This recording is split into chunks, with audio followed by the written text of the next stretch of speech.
Thank you very much, everybody. It's been a little busy day, right? We had a good morning, and now we're having a good evening, and we're going to a premiere in a little while. But there's nothing more important than what we're doing right now, in my opinion. Today I'm signing a historic executive order to combat the scourge of addiction and substance abuse. Big deal in this country and probably in every country. We're calling it the Great American Recovery Initiative. I'm grateful to be joined by co-chairs of this sweeping new effort, Secretary of Health and Human Services Robert F. Kennedy Jr. and Senior Advisor to the White House Great American Recovery Initiative, Catherine Bergam. Thank you both very much. Thank you, sir. Catherine. Thank you, sir. Thank you. Where's Bobby? Bobby. Hello, Bobby. Come here. I love Bobby. You're doing a great job, Catherine. All right? Do we think so? Who's doing a better job, him or your husband? maybe the husband. He's doing a good job. I'm just getting started, sir. They're both doing very well, and now you're going to do better than both of them. Thanks as well to Attorney General Pam Bondi, Secretary Doug Bergam, Secretary Scott Turner, Secretary Doug Collins, Special Envoy Steve Witkoff, who's got some pretty good news, Chief of Staff Susie Wiles, FDA Commissioner Dr. Marty McCary, NIH Director Dr. Jay Bhattacharya. Oh, I've gotten good at that. You are so good. Administrator of the Centers for Medicare and Medicaid Services, Dr. Mehmet Oz, who's doing a fantastic job, and Director of the Office of National Drug Control Policy, Sarah Carter. I also want to introduce a great friend of mine who happened to be here, and he's very much committed to this. He knows how important it is for our country. He's built a tremendous American company. It's called WeatherTech. I guess you've seen the ads. I've seen the ads. I think they're great ads, but more importantly, it's a great product. David McNeil. David, congratulations on what you've done. It's incredible. Thank you, Mr. President. Thank you. Really great. And the president of WeatherTech, Ryan Granger. Ryan, congratulations. What a great job. They built an American company, and it's a thriving company, too, so with a great product. It's great to be here in America. Yeah. You know, when I was in the private sector, I'd always buy the floor mats, but now that I'm president, I no longer have to buy floor mats. But you made a great floor mat, and you still do, and lots of other things. Many of those with me today have personally known the heartache of a loved one taken by drug or alcohol addiction. I do, just like millions of American families. Every year we lose an estimated 300,000 people to drug and alcohol abuse, and the real number is probably much, much higher than that. Thankfully, drug overdose deaths plummeted by 21% in the last year. We're working very hard on it. We've closed the southern border, seized over 47 million fentanyl pills and 10,000 pounds of fentanyl powder. That's a record, and I have formally designated Dr. And I'll tell you what, we have a group of doctors, some of them behind me, who have just been incredible, and they've really wanted this, designated the drug cartels as foreign terrorist organizations. And for some reason, they didn't want to do that until we came along, but they are indeed foreign terrorist organizations. With our action in the Gulf of America, that sounds so nice when I hear the Gulf of America. Drugs entering our country by sea are down 97%. So when you see the boats being hit, those boats kill on average 25,000 people a boat. So that's 25,000, I would assume mostly American lives, but lives are being saved. Now we're taking a bold action to help Americans struggling with all forms of addiction, so they can get the help and the support that they need to free themselves from the horrible burden of dependency.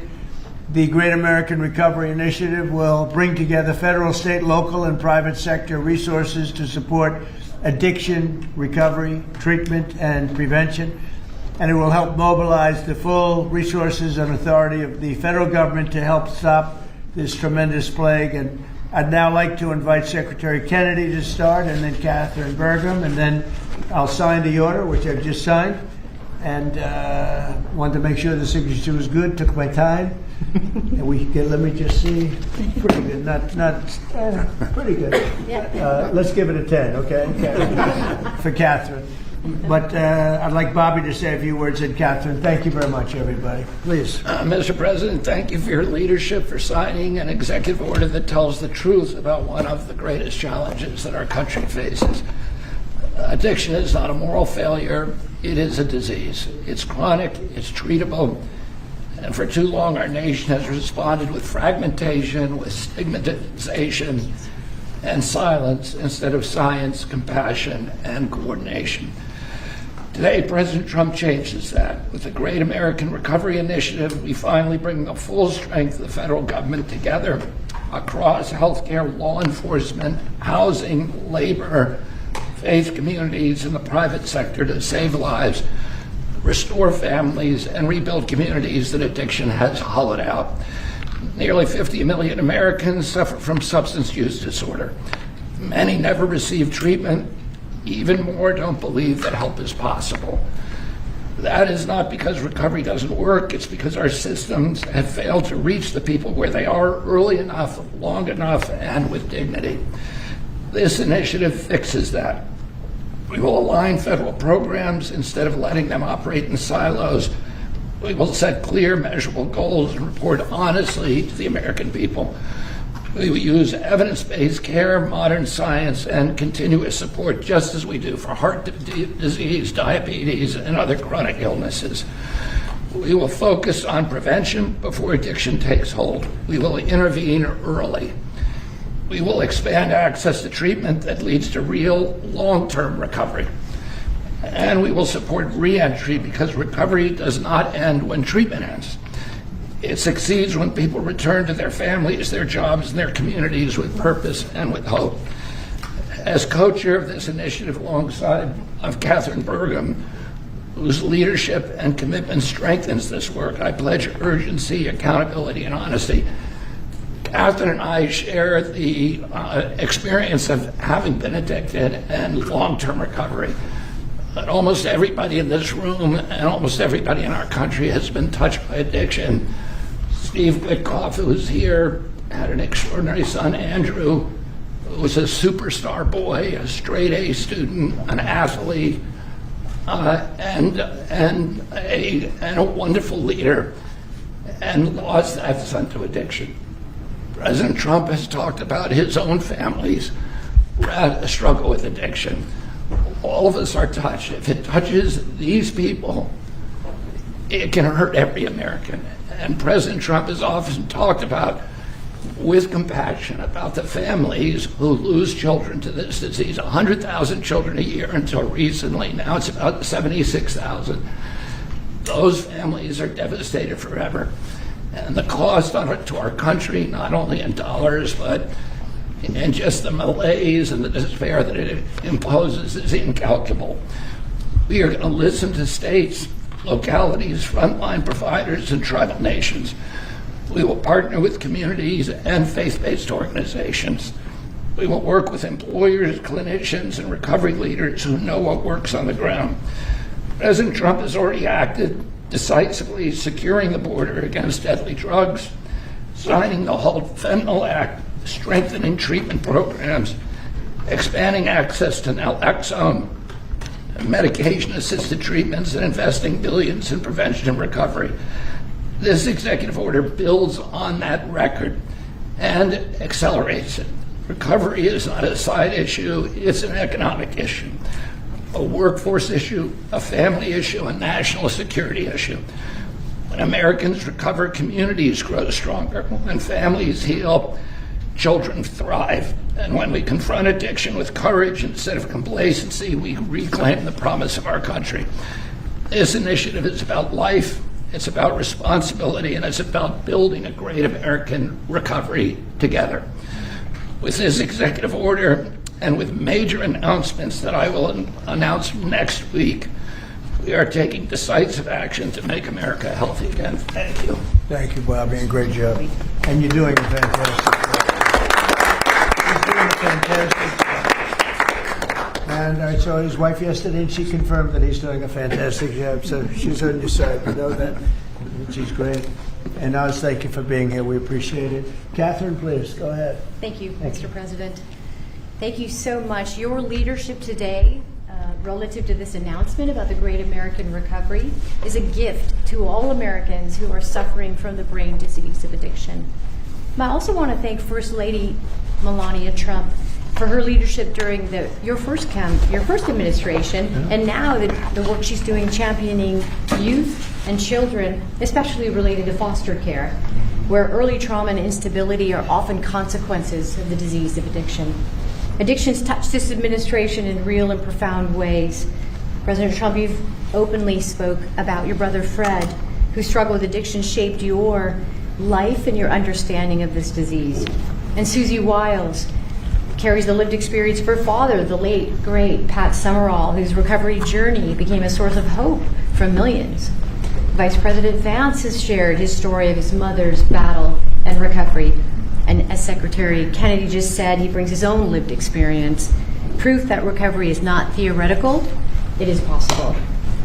These stories matter because they are not isolated. They reflect the reality of the over 190 million Americans, that's half our nation, who are impacted in some way by the disease of addiction. And I am one of them. I started drinking in high school, and I was a blackout drinker from the start. For 20 years I struggled, relapsing constantly starting over, constantly trying to stay sober and failing. And I reached a point where I truly did not believe there was one single reason for me to keep living, and I was suicidal at the end of my drinking. One day I was out walking alone. I didn't have faith. I wasn't religious, but something in me said I should ask for help. And out loud to no one, because it was just me, I said, I don't know if anyone is there, but I need help. And that was the day I became sober. 15 years later, I found myself somehow standing in front of people as First Lady of North Dakota, thanks to him. But I was asking people to share their stories openly about addiction so we could eliminate the shame and stigma, so more people would reach out for help and more lives could be saved. And today I'm standing here in this incredibly beautiful Oval Office. And if not for the grace of God, I would not be alive today with over 23 years in recovery.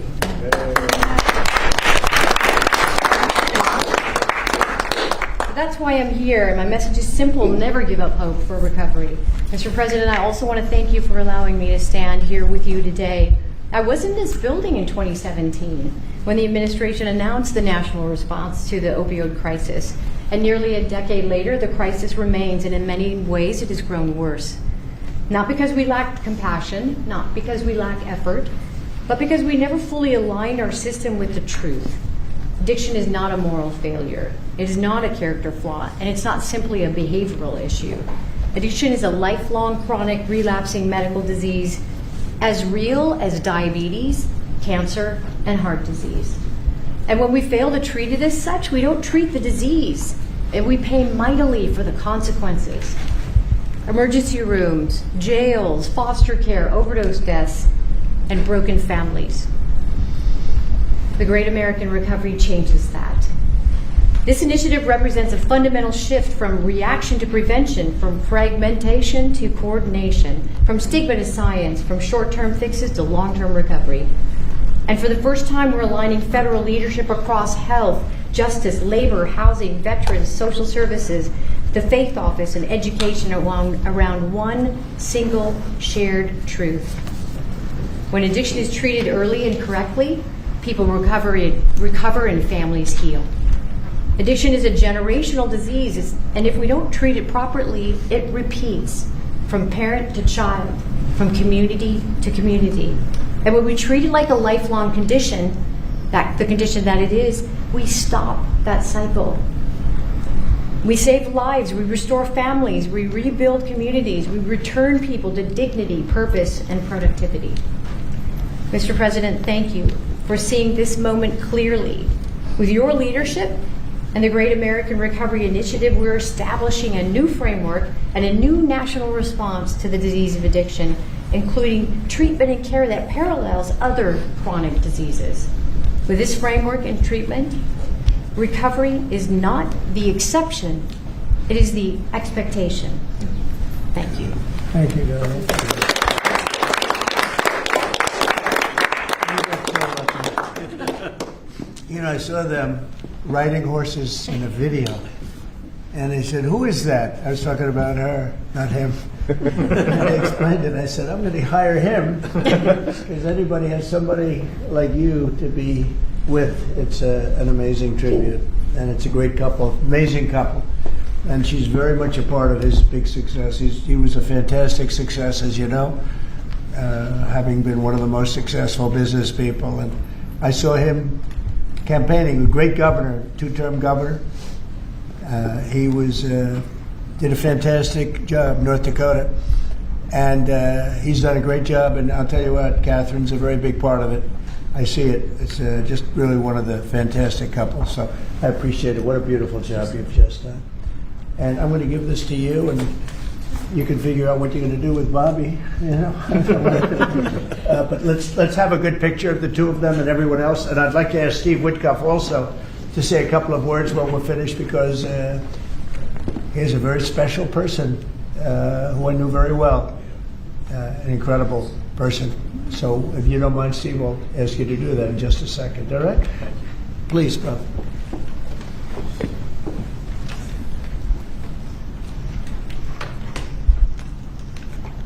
Okay. Thank you very much. Okay. Thank you, sir. Very much. Thank you. Good job. Thank you so much. Steve, please.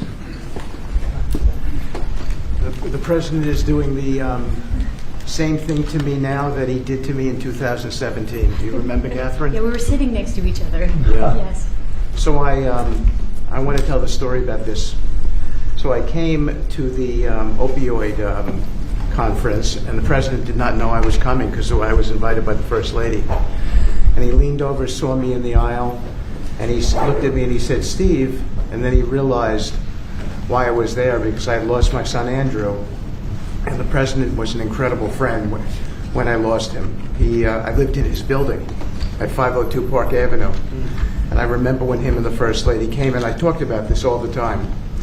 And so he took my hand, and he said to me, "Come on up to the stage and tell the world about your boy Andrew."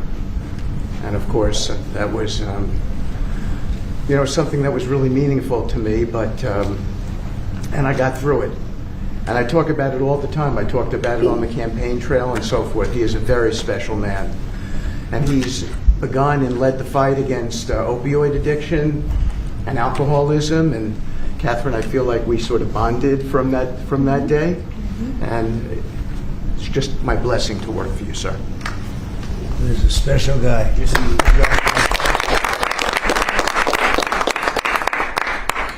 He and a group of people, Jared helped and others helped. Steve, peace in the Middle East, and we're there. Yes. A couple of little flames, but they're very little by comparison, and they'll go out quickly. They're already going out.